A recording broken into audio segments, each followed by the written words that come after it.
ಮದುವೆ ಎಂದರೆ ಕೇವಲ ಹೆಸರಿಗಲ್ಲ ಎಂದು ನಿನಗೆ ಗೊತ್ತಾ? ಮದುವೆಯ ನಂತರ ಇನ್ನೂ ಏನೇನೋ ಮಾಡಬೇಕಾಗುತ್ತದೆ.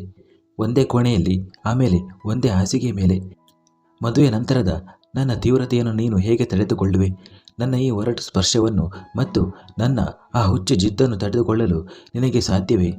ಶೋಭನ ರಾತ್ರಿಯ ಮೊದಲ ರಾತ್ರಿಯೇ ನಿನ್ನ ಪ್ರಾಣ ಹೋಗಿಬಿಡುತ್ತದೋ ಎಂಬ ಭಯ ನನಗಿದೆ. ಇಡೀ ಜೀವನ ನನ್ನ ಈ ರೂಪವನ್ನು ನೀನು ಹೇಗೆ ಸಹಿಸಿಕೊಳ್ಳುವೆ? ಸಾನ್ವಿ ಹೆದರಿ ಹಿಂದೆ ಸರಿಯಲಿ ಎಂಬ ಉದ್ದೇಶದಿಂದಲೇ ಆರ್ಯವರ್ಧನ್ ತನ್ನ ಧ್ವನಿಯಲ್ಲಿ ಗಂಡಸುತನದ ಗಾಂಭೀರ್ಯ ಮತ್ತು ದರ್ಪವನ್ನು ತಂದಿದ್ದನು. ಸಾನ್ವಿಯ ತೋಳಿನ ಮೇಲಿದ್ದ ಅವನ ಬೆರಳುಗಳ ಹಿಡಿತ ಮತ್ತಷ್ಟು ಬಿಗಿಯಾಯಿತು. ಇದರಿಂದ ಸಾನ್ವಿಯ ಇಡೀ ದೇಹದಲ್ಲಿ ಒಂದು ಅಪರಿಚಿತ ನಡುಕ ಉಂಟಾಯಿತು. ಆರ್ಯವರ್ಧನ್ ಇಷ್ಟು ಹತ್ತಿರ ಬಂದಿದ್ದಕ್ಕೆ ಮತ್ತು ಅವನ ಶೋಭನ ರಾತ್ರಿಯ ಮಾತುಗಳನ್ನು ಕೇಳಿ ಸಾನ್ವಿಯ ಬಿಳಿ ಕೆನ್ನೆಗಳ ಮೇಲೆ ನಾಚಿಕೆಯಿಂದ ಗಾಢ ಕೆಂಪು ಬಣ್ಣ ಮೂಡಿತು. ಅವಳ ಹೃದಯದ ಬಡಿತ ಒಳಗೊಳಗೆ ಜೋರಾಗಿ ಹೊಡೆದುಕೊಳ್ಳಲು ಪ್ರಾರಂಭಿಸಿತು. ಆದರೆ ಅವಳು ಸಾನ್ವಿಯಾಗಿದ್ದಳು. ಹಾಗೆ ಸುಲಭವಾಗಿ ಹಿಂದೆ ಸರಿಯುವವಳಲ್ಲ. ಕೇಳದೆಯೇ ಅವಳ ಮನದ ಆಸೆ ಈಡೇರುತ್ತಿರುವಾಗ ಅವಳು ಹೇಗೆ ಹಿಂದೆ ಸರಿದಾಳು?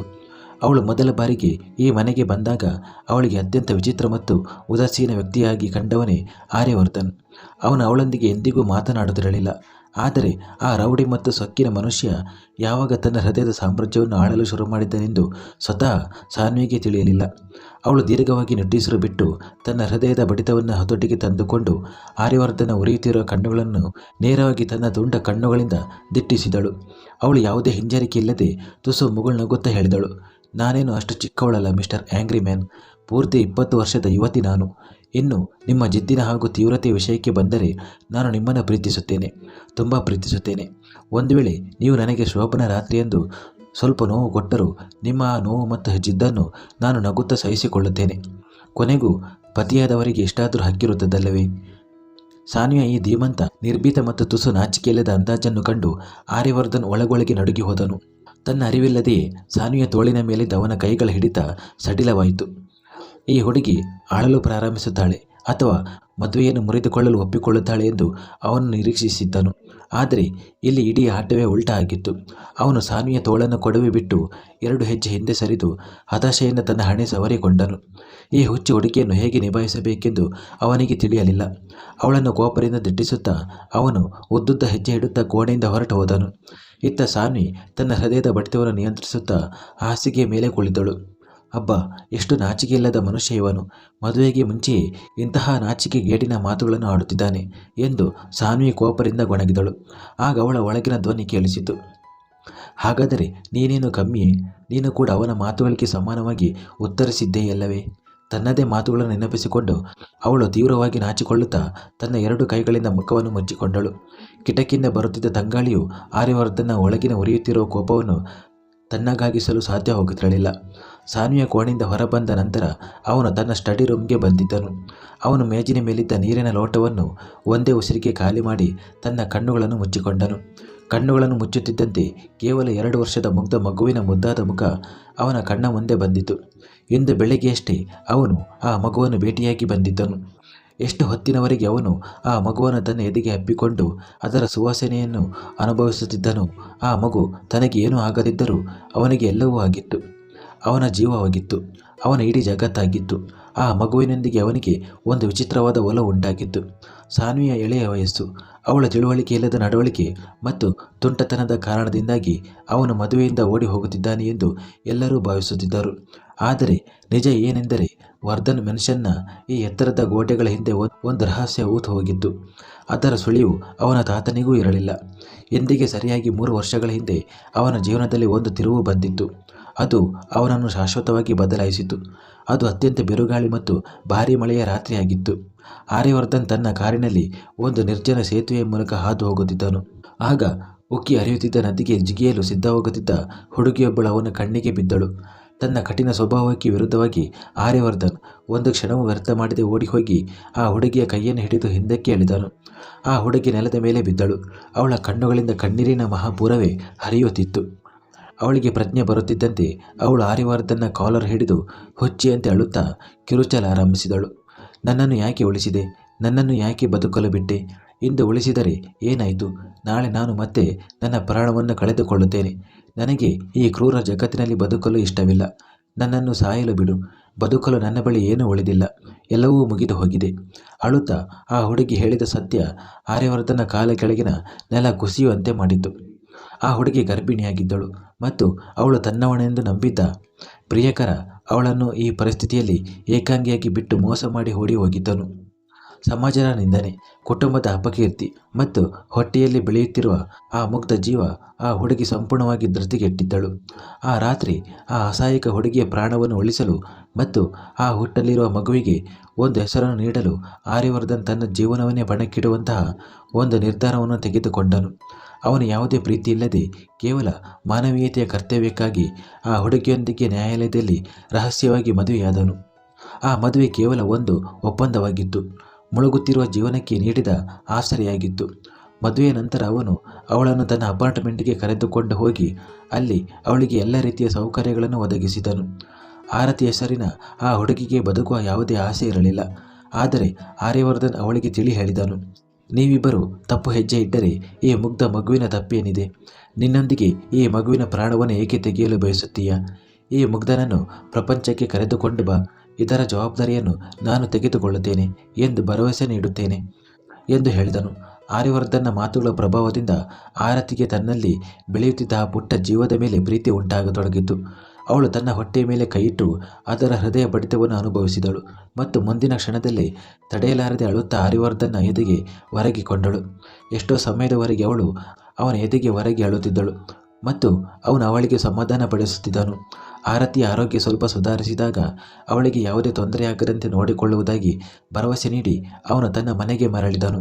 ಅವಳ ಆರೈಕೆಗಾಗಿ ಒಬ್ಬ ಸೇವಕಿಯನ್ನು ನೇಮಿಸಿದನು. ಈ ಮದುವೆ ಕೇವಲ ಆ ಮಗುವಿಗಾಗಿ ಮಾಡಿಕೊಂಡ ಹೆಸರಾವಸ್ಥೆಯ ಮದುವೆಯಾಗಿತ್ತು. ಕೆಲವೇ ತಿಂಗಳುಗಳ ನಂತರ ಆರತಿ ಒಂದು ಮುದ್ದಾದ ಗಂಡು ಮಗುವಿಗೆ ಜನ್ಮ ನೀಡಿದಳು. ಆದರೆ ಹಣೆಬರಹದ ಆಟವೇ ಬೇರೆಯಾಗಿತ್ತು. ಜೀವನದ ಹೊಸ ಆರಂಭವನ್ನು ಮಾಡಬೇಕಿದ್ದ ಆ ಹುಡುಗಿ ಮಗುವಿಗೆ ಜನ್ಮ ನೀಡುತ್ತಲೇ ಸಾವಿನ ದವಡೆಗೆ ಜಾರಿದಳು. ತನ್ನ ಕೊನೆ ಉಸಿರೆಳೆಯುವಾಗ ಅವಳು ಆ ನವಜಾತ ಶಿಶು ಅಳುತ್ತಿರುವುದನ್ನು ನೋಡಿದಳು ಮತ್ತು ಆ ಮಗುವನ್ನು ಆರ್ಯವರ್ಧನ್ನ ಬಲಿಷ್ಠ ಕೈಗಳಿಗೆ ಒಪ್ಪಿಸುತ್ತಾ ನಡುಗುವ ಧ್ವನಿಯಲ್ಲಿ ಹೇಳಿದಳು, ಆರ್ಯವರ್ಧನ್, ನೀನು ನನಗೆ ಹೆಸರು ಕೊಟ್ಟೆ, ಆಸರೆ ಕೊಟ್ಟೆ. ಆದರೆ ದಯವಿಟ್ಟು ನನ್ನ ಈ ಮಗುವನ್ನು ಅದರ ನಿಜವಾದ ತಂದೆಯ ಬಳಿಗೆ ತಲುಪಿಸು. ಅದಕ್ಕೆ ಸಿಗಬೇಕಾದ ಹಕ್ಕನ್ನು ಕೊಡಿಸು. ಇಷ್ಟನ್ನು ಹೇಳಿ ಅವಳ ಕಣ್ಣುಗಳು ಶಾಶ್ವತವಾಗಿ ಮುಚ್ಚಿಕೊಂಡವು. ಇಂದು ಆ ಘಟನೆ ನಡೆದು 2 ವರ್ಷಗಳು ಕಳೆದಿವೆ. ಕಳೆದ 2 ವರ್ಷಗಳಿಂದ ಆರ್ಯವರ್ಧನ್ ಹಗಲು ರಾತ್ರಿ ಎನ್ನದೇ ತನ್ನೆಲ್ಲ ಪ್ರಭಾವವನ್ನು ಬಳಸಿ ಆ ಹುಡುಗಿಯ ಪರಿಸ್ಥಿತಿಗೆ ಕಾರಣನಾದ ಆ ದ್ರೋಹಿ ತಂದೆಯನ್ನು ಹುಡುಕಲು ಸಾಧ್ಯವಿರುವ ಎಲ್ಲ ಪ್ರಯತ್ನಗಳನ್ನು ಮಾಡುತ್ತಿದ್ದಾನೆ. ಆದರೆ ಆ ವ್ಯಕ್ತಿ ಯಾವುದೇ ಸಾಮಾನ್ಯ ವ್ಯಕ್ತಿಯಾಗಿರಲಿಲ್ಲ. ಅವನು ಎಷ್ಟು ಚಾಣಾಕ್ಷತನದಿಂದ ಅಡಗಿಕೊಂಡಿದ್ದನೆಂದರೆ ಆರ್ಯವರ್ಧನ್ ಎಲ್ಲ ಜಾಲಗಳು ಅವನನ್ನು ಹುಡುಕುವಲ್ಲಿ ವಿಫಲವಾಗಿದ್ದವು. ಆ ಮಗು ಈಗ 2 ವರ್ಷದವನಾಗಿದ್ದನು ಮತ್ತು ವರ್ಧನ್ ಮೆನ್ಷನ್ನಿಂದ ದೂರದಲ್ಲಿ ಆರ್ಯವರ್ಧನ್ನ ಉಸ್ತುವಾರಿಯಲ್ಲಿ ಒಂದು ರಹಸ್ಯ ಸ್ಥಳದಲ್ಲಿ ಬೆಳೆಯುತ್ತಿದ್ದನು. ಆರ್ಯವರ್ಧನ್ನ ದೈನಂದಿನ ಪ್ರಮುಖ ಕೆಲಸಗಳಲ್ಲಿ ಒಂದೆಂದರೆ ರುದ್ರನನ್ನು ಭೇಟಿಯಾಗುವುದು. ಅವನು ಪ್ರತಿದಿನ ಕನಿಷ್ಠ 2 ಗಂಟೆಗಳ ಕಾಲ ರುದ್ರನೊಂದಿಗೆ ಕಳೆಯುತ್ತಿದ್ದನು. ಆ ಮಗುವಿನ ಮೇಲೆ ಅವನಿಗೊಂದು ಅಪೂರ್ವವಾದ ಒಲವು ಮೂಡಿತ್ತು. ಆ ಅಪೂರ್ಣ ಭರವಸೆ ಮತ್ತು ಮಗುವಿನ ಜವಾಬ್ದಾರಿಯ ಭಾರವೇ ಆರ್ಯವರ್ಧನ್ನನ್ನು ನೆಮ್ಮದಿಯಿಂದ ಬದುಕಲು ಬಿಡುತ್ತಿರಲಿಲ್ಲ. ಕಾನೂನಿನ ಪ್ರಕಾರ ಅವನು ಎಂದಿಗೂ ಆ ಮೃತಪಟ್ಟ ಹುಡುಗಿಯ ಗಂಡನಾಗಿದ್ದನು ಮತ್ತು ಅವನ ಗತಕಾಲವು ಬಿಡಿಸಲಾರದ ರಹಸ್ಯದಿಂದ ಆವೃತವಾಗಿತ್ತು. ಇಂತಹ ಪರಿಸ್ಥಿತಿಯಲ್ಲಿ ಅವನು ಸಾನ್ವಿಯ ಮುಗ್ಧ ಹಾಗೂ ಪವಿತ್ರವಾದ ಪ್ರೀತಿಯನ್ನು ಹೇಗೆ ತಾನು ಒಪ್ಪಿಕೊಳ್ಳಲು ಸಾಧ್ಯವಿತ್ತು? ಅವನು ತನ್ನನ್ನು ಸಾನ್ವಿಗೆ ಅರ್ಹನೆಂದು ಭಾವಿಸುತ್ತಿರಲಿಲ್ಲ. ವರ್ಧನ್ ಮೆನ್ಷನ್ನ ಆ ಭಾರವಾದ ಮತ್ತು ಆತಂಕದ ವಾತಾವರಣದಲ್ಲಿ ಕೊನೆಗೂ ಒಂದು ತೀರ್ಮಾನವಾಯಿತು. ತಾತನ ಕ್ಷೀಣಿಸುತ್ತಿರುವ ಆರೋಗ್ಯ ಮತ್ತು ಅವರ ಕಣ್ಣುಗಳಲ್ಲಿನ ಕಣ್ಣೀರಿನ ಮುಂದೆ ಆರ್ಯವರ್ಧನ್ನ ಹಠ ಸೋತಿತು. ಕುಟುಂಬದ ಗೌರವ ಮತ್ತು ತನ್ನ ತಾತನ ಕೊನೆಯ ಆಸೆಯನ್ನು ಗೌರವಿಸಬೇಕಾಗಿ ಬಂದಿದ್ದರಿಂದ ಆರ್ಯವರ್ಧನ್ ಅತ್ಯಂತ ಭಾರವಾದ ಮನಸ್ಸಿನಿಂದ ಈ ಮದುವೆಗೆ ಒಪ್ಪಿಗೆ ನೀಡಿದನು. ಆದರೆ ಅವನ ಈ ನಿರ್ಧಾರವು ಯಾವುದೇ ಸಂತೋಷದಿಂದ ಬಂದಿದ್ದಲ್ಲ, ಬದಲಿಗೆ ಒಂದು ತಣ್ಣನೆಯ ಒಪ್ಪಂದದ ಫಲವಾಗಿತ್ತು. ಈ ವಿಷಯವನ್ನು ಸಾನ್ವಿಗೆ ಸ್ಪಷ್ಟವಾಗಿ ಮನವರಿಕೆ ಮಾಡಿಕೊಡಲು ಅವನು ಬಯಸಿದ್ದನು. ಮದುವೆಯ ವಿಧಿವಿಧಾನಗಳು ಪ್ರಾರಂಭವಾಗುವ ಮುನ್ನವೇ ಆರ್ಯವರ್ಧನ್ ಮತ್ತೊಮ್ಮೆ ಸಾನ್ವಿಯನ್ನು ಏಕಾಂಗಿಯಾಗಿ ತಡೆದು ನಿಲ್ಲಿಸಿದನು. ಈ ಬಾರಿ ಅವನ ಕಣ್ಣುಗಳಲ್ಲಿ ಕೋಪವಿರಲಿಲ್ಲ, ಬದಲಿಗೆ ಮಂಜಿನಂತಹ ತಣ್ಣನೆಯ ಭಾವವಿತ್ತು. ಅವನು ಸಾನ್ವಿಯ ತೀರ ಹತ್ತಿರ ಬಂದು ಅವಳ ಚುರುಕಾದ ಕಣ್ಣುಗಳನ್ನು ದಟ್ಟಿಸುತ್ತಾ ತೀರಾ ಶುಷ್ಕ ಹಾಗೂ ಕಠಿಣ ಧ್ವನಿಯಲ್ಲಿ ಹೇಳಿದನು, ತಾತನ ಸಲುವಾಗಿ ನಾನು ಈ ಮದುವೆಗೆ ಒಪ್ಪಿಕೊಂಡಿದ್ದೇನೆ ಹುಡುಗಿ. ಆದರೆ ಒಂದು ಮಾತನ್ನು ನಿನ್ನ ಈ ಪುಟ್ಟ ತಲೆಯಲ್ಲಿ ಚೆನ್ನಾಗಿ ನೆನಪಿಟ್ಟುಕೋ. ನನ್ನನ್ನು ಮದುವೆಯಾಗುವುದರಿಂದ ನಿನಗೆ ಕೇವಲ ನಷ್ಟ ಮಾತ್ರ ಕಾದಿದೆ. ಈ ಮದುವೆಯ ನಂತರ ನನ್ನಿಂದ ಯಾವುದೇ ರೀತಿಯ ನಿರೀಕ್ಷೆಗಳನ್ನು ಇಟ್ಟುಕೊಳ್ಳಬೇಡ. ಅವನು ದೀರ್ಘವಾಗಿ ನಿಟ್ಟುಸಿರು ಬಿಟ್ಟು ತನ್ನ ಧ್ವನಿಯನ್ನು ಮತ್ತಷ್ಟು ಕ್ರೂರವಾಗಿ ಮಾಡಿಕೊಳ್ಳುತ್ತಾ ಮುಂದುವರಿಸಿದನು. ನನ್ನ ಹೃದಯದಲ್ಲಿ ನಿನಗೆ ಸ್ಥಾನ ನೀಡುವುದು ಹಾಗಿರಲಿ. ನನ್ನ ಹಾಸಿಗೆಯ ಮೇಲೆಯೂ ನಿನಗೆ ಜಾಗ ಕೊಡುವುದಿಲ್ಲ. ವರ್ಧನ್ ಮನುಷ್ಯನ ಸೊಸೆಯಾಗಿ ನಿನಗೆ ಜಗತ್ತಿನ ಎಲ್ಲ ಐಷಾರಾಮಿಗಳು ಸಿಗಬಹುದು. ನಿನಗೆ ಎಲ್ಲವೂ ಸಿಗುತ್ತದೆ. ಆದರೆ ಈ ಆರ್ಯವರ್ಧನ್ನ ಪ್ರೀತಿ, ಅವನ ಸಮಯ ಮತ್ತು ಅವನ ಸ್ಪರ್ಶ ನಿನಗೆ ಎಂದಿಗೂ ಸಿಗುವುದಿಲ್ಲ. ನನ್ನ ಜೀವನದಲ್ಲಿ ಒಂದು ಸತ್ಯವಿದೆ. ಅದರ ನೆರಳಿನಲ್ಲಿ ನೀನು ಎಂದಿಗೂ ಸಂತೋಷವಾಗಿರಲು ಸಾಧ್ಯವಿಲ್ಲ. ಆದ್ದರಿಂದ ನೀನು ಈಗಲೂ ಹಿಂದೆ ಸರಿಯಲು ಬಯಸಿದರೆ ನಿನಗೆ ಸಮಯವಿದೆ. ತನ್ನ ಈ ಕಡು ಕಹಿ ಮಾತುಗಳನ್ನು ಕೇಳಿ ಸಾನ್ವಿಯ ಹೃದಯ ಒಡೆದು ಹೋಗುತ್ತದೆ. ಅವಳು ಅಳುತ್ತಾ ಮದುವೆಗೆ ನಿರಾಕರಿಸುತ್ತಾಳೆ ಎಂದು ಆರ್ಯವರ್ಧನ್ ಭಾವಿಸಿದ್ದನು. ಆದರೆ ಸಾನ್ವಿಯ ಮುಖದಲ್ಲಿದ್ದ ಆ ಕೆಲವು ಕ್ಷಣಗಳ ಬೇಸರ ಕಣ್ಣು ಮುಚ್ಚಿ ಕಣ್ಣು ಬಿಡುವುದರೊಳಗೆ ಮಾಯವಾಯಿತು. ಅವಳು ತನ್ನ ಅದೇ ಹಳೆಯ ಧೀಮಂತ ಮಗುಳ್ನಗೆಯನ್ನು ಬೀರಿದಳು. ಕಣ್ಣುಗಳನ್ನು ಮಿನುಗಿಸುತ್ತಾ ಅತ್ಯಂತ ನಿರಾಳವಾಗಿ ಹೇಳಿದಳು, ಹಾಸಿಗೆಯ ಬಗ್ಗೆ ನೀವು ಚಿಂತಿಸಬೇಡಿ ಮಿಸ್ಟರ್ ಆ್ಯಂಗ್ರಿ ಮ್ಯಾನ್. ನನಗೆ ಹೇಗೂ ಹಾಸಿಗೆ ಮೇಲೆ ಕಾಲು ಚಾಚಿ ಒಬ್ಬಳೇ ಮಲಗುವ ಅಭ್ಯಾಸವಿದೆ. ನೀವು ಬಂದರೆ ಉಲ್ಟಾ ನನ್ನ ಜಾಗವೇ ಕಡಿಮೆಯಾಗುತ್ತಿತ್ತು. ನೀನು ಹೃದಯದ ವಿಷಯಕ್ಕೆ ಬಂದರೆ ಭೂಮಿ ಎಷ್ಟೇ ಬಂಜರು ಮತ್ತು ಕಲ್ಲು ಕುಟುಂಬದಿಂದ ಕೂಡಿದ್ದರೂ ಅದಕ್ಕೆ ಪ್ರತಿದಿನ ಪ್ರೀತಿಯ ನೀರನ್ನು ಉಣಿಸಿದರೆ ಒಂದು ದಿನ ಅಲ್ಲಿಯೂ ಹೂಗಳು ಅರಳುತ್ತವೆ. ಈಗ ನಾನು ನಿಮ್ಮ ಆ ಕಲ್ಲು ಹೃದಯದಲ್ಲಿ ನನ್ನ ಸ್ಥಾನವನ್ನು ಗಿಟ್ಟಿಸಿಕೊಳ್ಳಲು ಬರುತ್ತಿದ್ದೇನೆ. ತಡೆಯಲು ಸಾಧ್ಯವಾದರೆ ತಡೆಯಿರಿ ಎಂದಳು. ಸಾನ್ವಿಯ ಈ ಅಚಲವಾದ ನಂಬಿಕೆ ಮತ್ತು ಧೀಮಂತ ನಡವಳಿಕೆಯನ್ನು ಕಂಡು ಆರ್ಯವರ್ಧನ್ ಒಳಗೊಳಗೆ ನಡುಗಿ ಹೋದನು. ಅವನು ಬೇರೇನೂ ಮಾತನಾಡದೆ ಕೈಗಳನ್ನು ಮುಷ್ಟಿ ಬಿಗಿದು ಅಲ್ಲಿಂದ ಹೊರಟು ಹೋದನು. ಈ ಹುಡುಗಿ ನಿಜವಾಗಿಯೂ ತನ್ನ ಗತಕಾಲದ ಕಲ್ಲನ್ನು ಕರಗಿಸುವ ಶಕ್ತಿಯನ್ನು ಹೊಂದಿದ್ದಾಳೆಯೇ ಎಂದು ಯೋಚಿಸುವ ಸ್ಥಿತಿಯಲ್ಲಿ ಅವನಿರಲಿಲ್ಲ. ಅರಿಶಿನ ಶಾಸ್ತ್ರ ಮುಗಿದಿತ್ತು. ಇಡೀ ವರ್ಧನ್ ಮನುಷ್ಯನಲ್ಲಿ ರಾತ್ರಿಯ ನಿಶಬ್ದ ಆವರಿಸಿತ್ತು. ಆದರೆ ಆರ್ಯವರ್ಧನ್ನ ಕಣ್ಣುಗಳಲ್ಲಿ ನಿದ್ದೆ ಮಾತ್ರ ಹತ್ತಿರವೂ ಸುಳಿಯುತ್ತಿರಲಿಲ್ಲ. ಮದುವೆಯ ಒತ್ತಡ, ಸಾನ್ವಿಯ ಧೀಮಂತ ಮಾತುಗಳು ಮತ್ತು ತನ್ನ ಗತಕಾಲದ ಆ ಗುಪ್ತ ಜವಾಬ್ದಾರಿಯ ಭಾರ ಅವನ ಮನಸ್ಸಿನಲ್ಲಿ ಯೋಚನೆಗಳ ಬಿರುಗಾಳಿಯೇ ಎದ್ದಿತ್ತು. ತನ್ನ ಚಡಪಡಿಕೆಯನ್ನು ನಿಯಂತ್ರಿಸಲು ಆರ್ಯವರ್ಧನ್ ಕಪ್ಪು ಬಣ್ಣದ ರೇಷ್ಮೆ ಕುರ್ತಾ ಧರಿಸಿ ಮನೆಯ ಹಿಂಭಾಗದಲ್ಲಿದ್ದ ವಿಶಾಲವಾದ ತೋಟದಲ್ಲಿ ಭಾರವಾದ ಹೆಜ್ಜೆಗಳನ್ನು ಇಡುತ್ತಾ ಅಡ್ಡಾಡುತ್ತಿದ್ದನು. ತಂಗಾಳಿಯು ಅವನ ಒಳಗಿನ ಉರಿಯನ್ನು ತಣಿಸಲು ಶಕ್ತವಾಗಿರಲಿಲ್ಲ. ಆಗ ಸರಿಯಾಗಿ ರಾತ್ರಿ 2 ಗಂಟೆಗೆ ಮೆನ್ಷನ್ನ ಭವ್ಯವಾದ ಕಬ್ಬಿಣದ ಗೇಟ್ ದಾಟಿಕೊಂಡು ಬಂದ ಹೊಳೆಯುವ ಸ್ಪೋರ್ಟ್ಸ್ ಕಾರಿನ ತೀಕ್ಷ್ಣವಾದ ಹೆಡ್ಲೈಟ್ ಬೆಳಕು ನೇರವಾಗಿ ತೋಟದ ಮರಗಳ ಮೇಲೆ ಬಿತ್ತು. ಕಾರಿನ ಬ್ರೇಕ್ ಸದ್ದು ಆ ನಿಶಬ್ದವನ್ನು ಸೀಳಿಕೊಂಡು ಬಂದಿತು. ಆರ್ಯವರ್ಧನ ಹೆಜ್ಜೆಗಳು ಅಲ್ಲೇ ತಡೆದವು. ಅವನು ತನ್ನ ಕೆಂಡದಂತಹ ಕಣ್ಣುಗಳಿಂದ ನೋಡಿದಾಗ ಅದು ಸೂರ್ಯವೀರ್ನ ಕಾರಾಗಿತ್ತು. ಇಂದು ಮನೆಯಲ್ಲಿ ಅವನ ಸ್ವಂತ ಸಹೋದರನ ಅರಿಶಿನ ಶಾಸ್ತ್ರವಿತ್ತು. ಅದರಲ್ಲಿ ಇಡೀ ಕುಟುಂಬದ ಉಪಸ್ಥಿತಿ ಅನಿವಾರ್ಯವಾಗಿತ್ತು. ಆದರೆ ಸೂರ್ಯವೀರ್ ಇಡೀ ಸಮಾರಂಭದಲ್ಲಿ ನಾಪತ್ತೆಯಾಗಿದ್ದನು ಮತ್ತು ಈಗ ರಾತ್ರಿಯ ಈ ಜಾವದಲ್ಲಿ ಮನೆಗೆ ಮರಳುತ್ತಿದ್ದನು. ಆರ್ಯವರ್ಧನ ಕೋಪ ನೆತ್ತಿಗೇರಿತ್ತು. ಅವನು ವೇಗದ ಹೆಜ್ಜೆಗಳನ್ನಿಡುತ್ತಾ ನೇರವಾಗಿ ಕಾರಿನ ಬಾಗಿಲಿನ ಬಳಿಗೆ ಬಂದು ನಿಂತನು. ಸೂರ್ಯವೀರ್ ಕಾರಿನಿಂದ ಹೊರಬರುತ್ತಿದ್ದಂತೆ ಕಂಡುಬಂದ ದೃಶ್ಯವೇನೆಂದರೆ ಅವನ ಶರ್ಟ್ನ ಮೇಲಿನ 3 ಗುಂಡಿಗಳು ಬಿಚ್ಚಿದ್ದವು. ಕೂದಲು ಕೆದರಿತ್ತು ಮತ್ತು ಕಣ್ಣುಗಳಲ್ಲಿ ಅಲೆಮಾರಿತನದ ಅಮಲಿತ್ತು. ಅವನು ಆರ್ಯವರ್ಧನನ್ನು ಎದುರು ನೋಡುತ್ತಿದ್ದಂತೆ ಅವನ ತುಟಿಗಳ ಮೇಲೆ ಜಿಗುಪ್ಸೆ ಹುಟ್ಟಿಸುವ ನಿರ್ಲಕ್ಷ್ಯದ ನಗೆ ಮೂಡಿತು. ಅರೆ ಅಣ್ಣ, ನೀವೇನು ಇಷ್ಟು ರಾತ್ರಿಯಲ್ಲಿ ಎಲ್ಲಿ ಕಾವಲು ಕಾಯುತ್ತಿದ್ದೀರಾ ಎಂದು ಕೇಳಿದನು. ಎಲ್ಲಿದ್ದೆ ನೀನು ಸೂರ್ಯವೀರ್? ಆರ್ಯವರ್ಧನ್ನ ಗಂಭೀರ ಹಾಗೂ ಕಠಿಣ ಧ್ವನಿ ರಾತ್ರಿಯ ಕತ್ತಲಿನಲ್ಲಿ ಪ್ರತಿಧ್ವನಿಸಿದ್ದು. ಅವನ ಕೋಪ ಜ್ವಾಲಾಮುಖಿಯಾಗಲು ಸಿದ್ಧವಾಗಿತ್ತು. ಇಂದು ಮನೆಯಲ್ಲಿ ಅರಿಶಿನ ಶಾಸ್ತ್ರವಿತ್ತು. ತಾತ ನಿನ್ನ ದಾರಿ ಕಾಯುತ್ತಿದ್ದರು. ಆದರೆ ನೀನು ರಾತ್ರಿ 2 ಗಂಟೆಗೆ ಈ ಸ್ಥಿತಿಯಲ್ಲಿ ಮನೆಗೆ ಬರುತ್ತಿದ್ದೀಯ. ಆರ್ಯವರ್ಧನ್ 2 ಹೆಜ್ಜೆ ಹತ್ತಿರ ಹೋಗುತ್ತಿದ್ದಂತೆ ಅವನಿಗೆ ಗಾಳಿಯಲ್ಲಿ ದುಬಾರಿ ಮದ್ಯದ ವಾಸನೆ ಮತ್ತು ಅಪರಿಚಿತ ಹೆಣ್ಣಿನ ಸುಗಂಧ ದ್ರವ್ಯದ ತೀಕ್ಷ್ಣ ವಾಸನೆ ತಗುಲಿತು. ಆರ್ಯವರ್ಧನ ಮುಖ ಅಸಹ್ಯ ಮತ್ತು ಕೋಪದಿಂದ ಕೆಂಪಾಯಿತು. ಅವನು ಸೂರ್ಯವೀರ್ನ ಕಾಲರ್ ಹಿಡಿಯುವಂತೆ ತನ್ನ ಬೆರಳುಗಳನ್ನು ಬಿಗಿಗೊಳಿಸಿದನು. ನೀನು ಕುಡಿದು ಬರುತ್ತಿದ್ದೀಯಾ ಸೂರ್ಯವೀರ್? ನಿನಗೆ ನಾಚಿಕೆ ಎಂಬುದು ಇದೆಯೇ, ಅಥವಾ ಅದನ್ನು ಮಾರಿಬಿಟ್ಟಿದ್ದೀಯಾ? ನಿನ್ನ ಅಲೆಮಾರಿತನದ ಮತ್ತು ಭೋಗದ ಅಮಲಿನಲ್ಲಿ ನೀನು ಈ ಮನೆಯ ಮರ್ಯಾದೆ ಮತ್ತು ಸಂಪ್ರದಾಯಗಳನ್ನು ಮರೆತು ಬಿಟ್ಟೆಯಾ?